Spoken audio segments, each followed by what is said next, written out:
Morning, mortals of the realm of Terra. I am Naservin Mestrov, creature of Rye, member of the Volkrog clan, but you can have the very great honor of calling me Master Serv.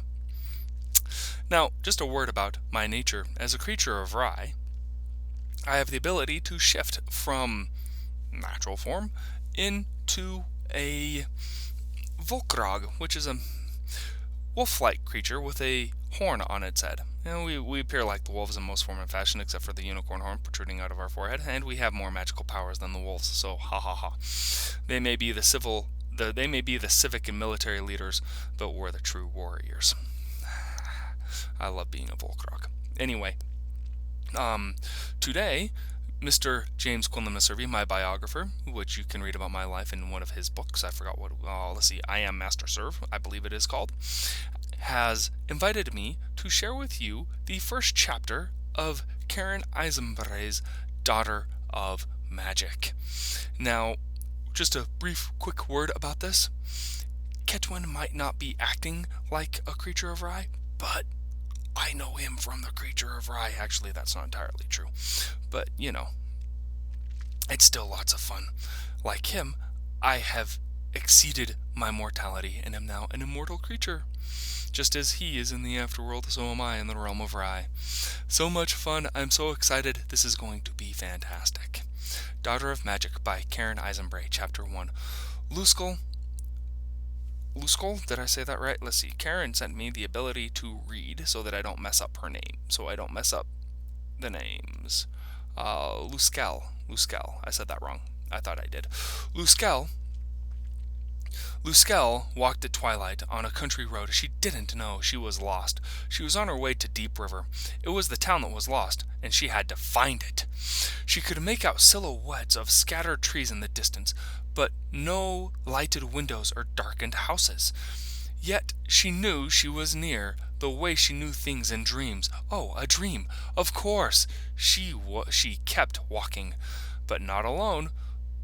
Luskel sensed a presence at her side, keeping pace with her. She didn't dare look, but stopped in the road and whispered, "Who are you? Don't you know me, Luskel?" Her fear fled, and she turned to face her companion. He was a tall young man, rail thin, with Mamam's pale skin. It should have been too dim to clearly see, but a light from somewhere else showed his hair had been as red as Mamam's, too. "Ketwin?" He grinned. "You do know me. I knew you would. I told him you would. But you're a baby. You're dead." "Had I lived, I would be 18 now, almost 19. Luskel struggled to make sense of this. She couldn't remember a time when she didn't know about her only sibling, a half-brother who died at birth. She had visited his grave, but she had never seen him. He died years before she was born. In her mind, he was both her big brother and her baby brother. She thought about him sometimes when she was lonely, but had never expected to speak to him, even in her dreams. What did one say to a ghost brother?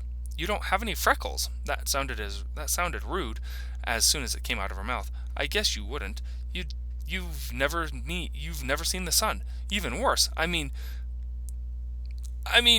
you haven't, have you? Is there a sun where you are? The radiance from somewhere else."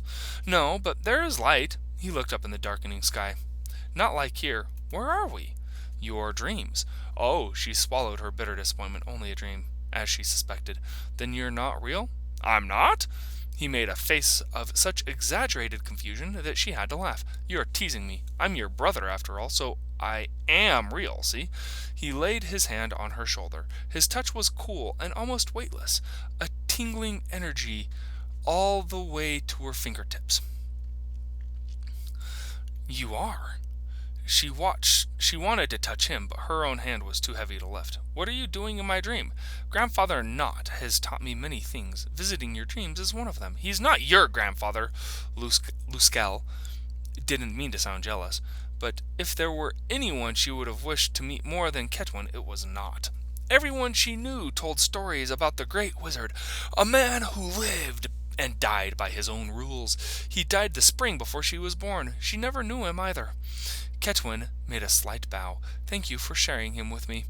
Why haven't I dreamed you before?" I think you have. That sense of an unknown presence, she must have felt it in dreams, but had never put a name to it. That was you, but I couldn't see anyone. You weren't ready. Ready for what? To see! That was no answer, but he didn't seem likely to give a better one. Do you go to Mamam's dreams? I used to, but it made her sad. I go to Crane sometime. Dad? Why not your own father? He laughed at that. He had a wonderful laugh, the kind that tickled. She wished she could hear it every day. Walgen has no power. What do you mean? We'll meet again, Luskel. But now I must go. No, Ketwin, wait, The dream faded as she rose from the depths of sleep.